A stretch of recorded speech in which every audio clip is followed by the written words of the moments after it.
ক্বালা কাযালিকা আতাতকা আয়াতুনা ফানাসিতাহা। আল্লাহ তাআলা বলবেন, তোমাকে যে কেন অন্ধ করা হলো সেটা তুমি শোনো। তিনি বলবেন, আল্লাহ তাআলা বলবেন, এমনিভাবেই তোমার রব আমার নিদর্শনাবলী এসেছিল। আল্লাহ তাআলার পক্ষ থেকে এই আয়াত, এই তেলাওয়াত, এই বাণী, এই আহ্বান, আল্লাহর এই বিধান, আল্লাহর নাজিল করা এই গ্রন্থ আল কোরআন, এটি আমাদেরকে শোনানো হয়েছিল। নিদর্শন এবার আমাদের কাছে এসেছিল, বারবার তেলাওয়াত করা হয়েছে, সালাতে তেলাওয়াত করা হয়েছে, সালাতের বাইরে এরকম আয়োজন করে তেলাওয়াত করা হয়েছে। আমরা মনোযোগ দিয়ে শুনেছি, আমরা সেটাতে বিমোহিত হয়েছি। কিন্তু ফানাসিতাহা, কিন্তু তুমি তা ভুলে গিয়েছিলে। ভুলে গিয়েছিলে মানে আমি আসলে সেটা অন্তরে ধারণ করিনি। আমি শুনেছি, আমি বুঝেছি, কিন্তু আমার বাস্তব জীবনে আমি তা পালন করতে পারি নাই। এরপর আল্লাহ তাআলা বলবেন, ওয়াকাযালিকাল ইয়াওমা তুনসা, যেহেতু আমার বিধানকে তুমি দুনিয়াতে ভুলে গিয়েছিলে, কোরআনকে ভুলে গিয়েছিলে, আয়াতকে ভুলে গিয়েছিলে, আমার নির্দেশ, আমার রোডম্যাপ, যে রোডম্যাপটা আল্লাহ তাআলা জান্নাত থেকে আমাদেরকে দুনিয়া নামক এই পৃথিবীতে পাঠিয়েছেন। আল্লাহ তাআলা জানতেন যে পৃথিবীটা একটা সংকটের জায়গা, এটা একটা ক্রান্তিকালের জায়গা, এটা একটা ক্রাইসিসের জায়গা, এটা ভালো জায়গা না। কেন ভালো জায়গা না? আল্লাহ রসুল সাল্লাল্লাহু আলাইহি সাল্লাম বলেন, ক্বালা রাসূলুল্লাহ সাল্লাল্লাহু আলাইহি ওয়াসাল্লাম, আদ-দুনিয়া সিজনুল মুমিনিন, এটা একটা কারাগার, ওয়া জান্নাতুল লিল কাফিরিন, আর এটা কাফিরদের জন্য হচ্ছে জান্নাতের মতো। আপনাকে কারাগারে যারা গিয়েছেন, এখানে যারা উপস্থিত কোরআনের প্রেমে ভালোবাসে এসেছেন, প্রায় বহু মানুষকেই বিগত 16 বছর আপনাদেরকে এই বাংলাদেশ নামক কারাগারে বাস করতে হয়েছে। কাউকে কাউকে এর চেয়ে ছোট কারাগারে আমাদেরকে যেতে হয়েছে। আল্লাহ তাআলা এই কোরবানিগুলোকে আল্লাহর জন্য, আল্লাহর কোরআনের জন্য, আল্লাহর জমিন, আল্লাহর দ্বীন বাস্তবায়নের জন্য, কালকে আমাদের নাজাতের জন্য এটাকে কবুল ও মঞ্জুর করুন। এখানে এমন আলেম ওলামারা আছেন যারা কারাগারে গিয়েছেন, আর এই মসজিদে এমন আলেম ওলামারা ছিলেন যারা ওই নির্যাতিত মুসলিম মজলুম মুসলমানদের ধাওয়া খেয়ে এই মসজিদ থেকে পালিয়েছেন। একটা সমাজে কোরআনের বিধান, কোরআনের সম্মান, কোরআনের মর্যাদা যতক্ষণ পর্যন্ত সেখানে জারি না থাকে, কায়েম না থাকে, কত বড় লাঞ্ছনা গঞ্জনা হয় যে কোরআন বিরোধী শুধু না, কোরআনের বিপক্ষে শুধু না, যারা ছিল সেই সমস্ত তথাকথিত প্রধানমন্ত্রী তো দেশ ছেড়ে পালিয়েছিনি। কিন্তু অত্যন্ত দুর্ভাগ্যের যে আমাদের এই জাতীয় মসজিদ বাইতুল মোকাররমের মসজিদের কিছু আলেমদেরকেও এখান থেকে চলে যেতে হলো, এখান থেকে পালাতে হলো। কেন? এটার অর্থ হচ্ছে কোরআনের সাথে আমি, আপনি, আমরা যে যত মর্যাদা সম্মানের অধিকারী হই না কেন, কোরআনের সাথে বেয়াদবি করলে আল্লাহ তাআলা শুধু পরকালে না, দুনিয়াতেও তাকে সর্বোচ্চ লাঞ্ছনা এবং অপমানের জায়গা নিয়ে যাবেন। সুতরাং আজকে আমি আপনাদের কাছে একটা আহ্বান রাখতে চাই। আমরা কি শুধু এখানে কোরআন শুনতে এসেছি? আমরা কি শুধু কোরআন বুঝতে এসেছি? আমরা কি শুধু কোরআন জানতে এসেছি? নাকি আমরা কোরআনের আলোকে প্রতিষ্ঠিত একটা বাংলাদেশও আমরা দেখতে এসেছি? কারা দেখতে এসেছি?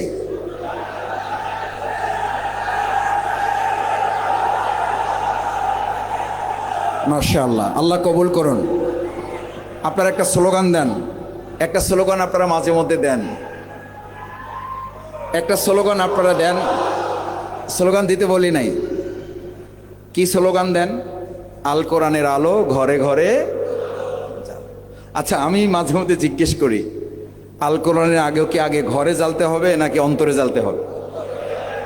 তাহলে স্লোগান তো আজকে একটু চেঞ্জ করে নিয়ে যেতে হবে, ঘরে জ্বালতে হবে। ঘরে জ্বালানো আছে, কিন্তু আমাদের এমন ঘর পাওয়া যাবে না যেখানে আল কোরআন নাই। ঘরে কোরআন আছে, কিন্তু হৃদয় না থাকার কারণে ওই কোরআনের আলোকে না ঘর চলে না আমি চলি। আমি এবং ঘর যতক্ষণ না চলবে ততক্ষণ সমাজ এবং রাষ্ট্র চলবে না। সেই জন্য আজকে কোরআন শোনা মানুষগুলো এই কারি সাহেবদের সামনে আমরা প্রতিজ্ঞা করে যেতে চাই, আল কোরআনের আলো অন্তরে জালো, আল কোরআনের আলো অন্তরে জালো, আল কোরআনের আলো। তাহলে আল্লাহ তাআলা কাল কিয়ামতের দিন অন্ধ করা থেকে, উঠানো থেকে আমাদেরকে হেফাজত করবেন ইনশাআল্লাহ। এরপরে আল্লাহ তাআলা দেখেন আমাদের জন্য আরেকটা সতর্ক বার্তা দিয়েছেন। কি বার্তা দিয়েছেন? 127 নম্বর আয়াতে তিনি বলেন, ওয়াকাযালিকা ক্বালা যালিকা আতাতকা আয়াতুনা ফানাসিতাহা ওয়াকাযালিকা আল-ইয়াওমা তুনসা। আমি তোমাকে, এই যে তুমি ভুলে গিয়েছিলা, এ কারণে আমি আজকে তোমাকে ভুলে গেলাম। আচ্ছা বলেন, কোরআন ভুলে যাওয়াটা আল্লাহ তাআলার দৃষ্টিতে কতটা জঘন্য অপরাধ, কতটা মারাত্মক অপরাধ? আপনি যে আল্লাহ আপনাকে সৃষ্টি করলেন, যে আল্লাহ আপনাকে এত নিয়ামত দিলেন, যে আল্লাহ জান্নাতের মালিক, যে আল্লাহ জাহান্নামের মালিক, যে আল্লাহ আপনাকে আযাব দেওয়ার মালিক, যে আল্লাহ আপনাকে নাজাত দেওয়ার মালিক, সেই আল্লাহ তাআলা যদি কাল কিয়ামতের দিন আপনাকে ভুলে যান, তাহলে আমাদের পরিণতি হিসাব সহ জান্নাত না হিসাব ছাড়া জাহান্নাম? হিসাব ছাড়া জাহান্নাম। সম্মানিত মুসল্লিয়ান ইকরাম, ভাই এবং বোনেরা, আমি সবশেষ আপনাদের আহ্বান জানাতে চাই, আসুন আজকে যে কোরআন আমরা শুনব, সেই কোরআনের আলোকে 5টি সিদ্ধান্ত নিয়ে যাব। কয়টি? একটু হাতগুলো তোলেন। কয়টি? নাম্বার 1, আঙ্গুল ধরেন। নাম্বার 1, 1 নম্বর হচ্ছে কোরআন তেলাওয়াত আলোকে প্রথম ইমানিয়াত, তেলাওয়াতের 5টি হক ধারণ করতে হয়। কয়টি? ইমানিয়াত, ইমানকে মজবুত করে নিয়ে যাবে। এমন ইমান যে ইমানে আল্লাহ ছাড়া কাউকে ভয় করবেন এবং ওই ইমানদারকে সমস্ত পৃথিবীর বেঈমানরা আপনাকে ভয় করবে। এটার নাম হচ্ছে ইমান। 2 নম্বর হচ্ছে তাহারাত, ইমানিয়াত, তাহারাত। কোরআন আপনাকে যদি পবিত্র করতে না পারে, কোরআনের সবচেয়ে বড় দায়িত্ব হচ্ছে আপনার প্রতি। এই কোরআন এসে আমাদেরকে বলেছে ফাআলহামাহা ফুজুরাহা ওয়া তাকওয়াহা। এটা বুঝার ন্যায় অন্যায় আপনাকে পার্থক্য করে দিয়েছে। কদ আফলাহা মান যাক্কাহা ওয়া কদ খাবা মান দাসসাহা। কোনটা মন্দ কোনটা বন্ধ এটা আপনাকে বুঝে দিয়েছে, এবং এর আলোকে আপনি সফল হবেন। আপনার পবিত্রতা যদি সুন্দর হয়, তাহলে আপনি জমিনটাকে পবিত্র করতে পারবেন। ব্যক্তি পবিত্র না হলে আপনার জমিন পবিত্র করতে পারবেন না। আলহামদুলিল্লাহ, আমাদের সামনে আমাদের আন্তর্জাতিক 4 জন সম্মানিত কারি, আমরা একটু তাদের সম্মানে একটা তাকবীর দিই। লিল্লাহে তাকবীর, লিল্লাহে তাকবীর, লিল্লাহে তাকবীর।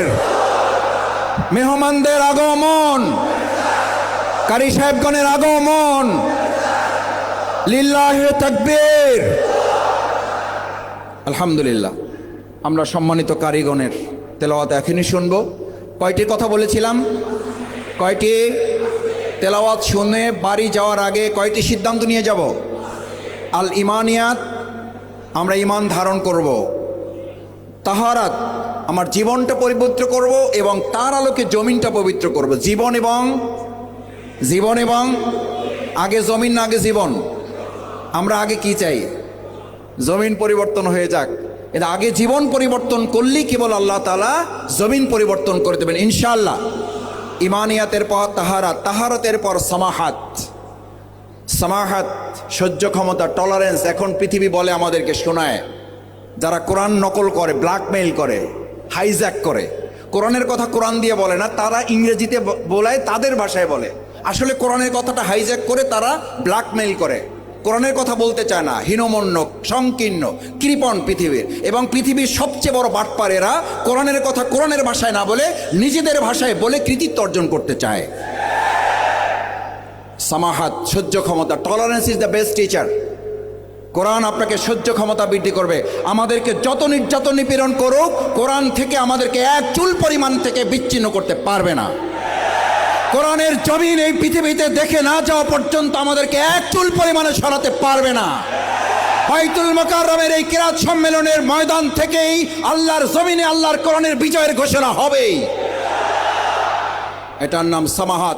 সেই পর্যন্ত জেল, জুলুম, নির্যাতন, ফাঁসির মঞ্চ যদি আমাদেরকে যেতে হয়, শাহাদাতের তামান্নায় আমরা রাজি থাকবো, রাজি থাকবো শাহাদাতের তামান্নায়। কোরআন আপনাকে শাহাদাতের তামান্নার কথা বলে, কোরআন আপনাকে শহীদের মর্যাদার কথা বলে। এটার নাম হচ্ছে তেলাওয়াতের সামাহাত, সহ্য ক্ষমতা, ধৈর্য। ইন্না সানুলকি আলাইকা কাওলান সাকিলা ইন্না নাশিয়াতাল লাইলি হিয়া আশাদ্দু ওয়াতান ওয়া আকওয়ামু কিলা। আল্লাহ রসুল সাল্লাল্লাহু আলাইহি ওয়াসাল্লামকে কোরআন দিয়ে এভাবে সামাহাতে তাকে তৈরি করা হয়েছে। সামাহাতের পর হচ্ছে ইখবাত। ইখবাত মানে হচ্ছে কোরআনের এই আয়াত, কোরআনের এই তেলাওয়াত, কোরআনের এই অর্থ, কোরআনের এই তর্জমা, কোরআনের এই তাফসীর শুনে দৃঢ়ভাবে আপনি অবস্থান গ্রহণ করবেন। আপনার অবস্থানই যেন আপনার প্রতিপক্ষকে জানিয়ে দেয়, আমাদেরকে নিয়ে নাড়াচাল্লা করলে আপনার অবস্থানও ঠিক থাকবে না। আমাদেরকে জ্বালা যন্ত্রণা দিতে আসলে আপনি যন্ত্রণার আগুনে জ্বলে পড়ে ছারখার হয়ে যাবেন। কোরআনের বিরোধিতা যারা করেছে তারা এই মসজিদেও থাকতে পারে নাই, এই মসজিদ তাদেরকে বের করে দিয়েছে। সুতরাং মুমিনদেরকে, কোরআন প্রেমিকদেরকে নাড়তে আসবেন না। এটা হচ্ছে ইখবাত। আমার দৃঢ়তা, আমার অবস্থান মজবুতিটা যেন তাদের অন্তরকে শানিত করে দেয়। সর্বশেষ আদালত। আদালত, আল্লাহর জমিনে আইনের শাসন কায়েম করা। 2024 সালের জুলাই আগস্টে আমাদের সন্তানরা এই আদালতের কথা ইংরেজিতে বলেছে, উই ওয়ান্ট জাস্টিস। আজ এই কিরাত সম্মেলনের মূল লক্ষ্য হচ্ছে আমরা আমাদের 2024-এর জুলাই আগস্টের গণ অভ্যুত্থানের উই ওয়ান্ট জাস্টিসের শাসন আমরা বাংলাদেশে কায়েম করব আদালতের মাধ্যমে। আজ হবে কিরাত সম্মেলনের সেই স্লোগান। আল্লাহ আমাদের কবুল করুন, আল্লাহ আমাদের কবুল করুন। এই জমিনকে কোরআনের জন্য কবুল করুন, কোরআনের শাসক এই বাংলাদেশের জন্য আল্লাহ কবুল করুন। আমাদের সম্মানিত মেহমান যারা আসছেন, আমরা বাংলাদেশ থেকে তাদের স্বাগত জানাই। আজকের আয়োজন থেকে তাদেরকে আন্তরিক ধন্যবাদ, মোবারকবাদ জানাই। মেহেরবানি করে তারা আমাদেরকে আজকে সময় দিয়ে উৎসাহিত, উদ্বুদ্ধ, অনুপ্রাণিত এবং কোরআনের ভালোবাসায় আমাদেরকে আরও বেশি সম্পৃক্ত হওয়ার সুযোগ করে দিয়েছেন। আল্লাহ তাআলা তাদের সাথে আমাদের বাংলাদেশের সম্মানিত কারিগণ, মেহমানগণদেরকে কবুল করুন। সকলে বলুন আমিন। আসসালামু আলাইকুম ওয়া রাহমাতুল্লাহি ওয়া বারাকাতুহু।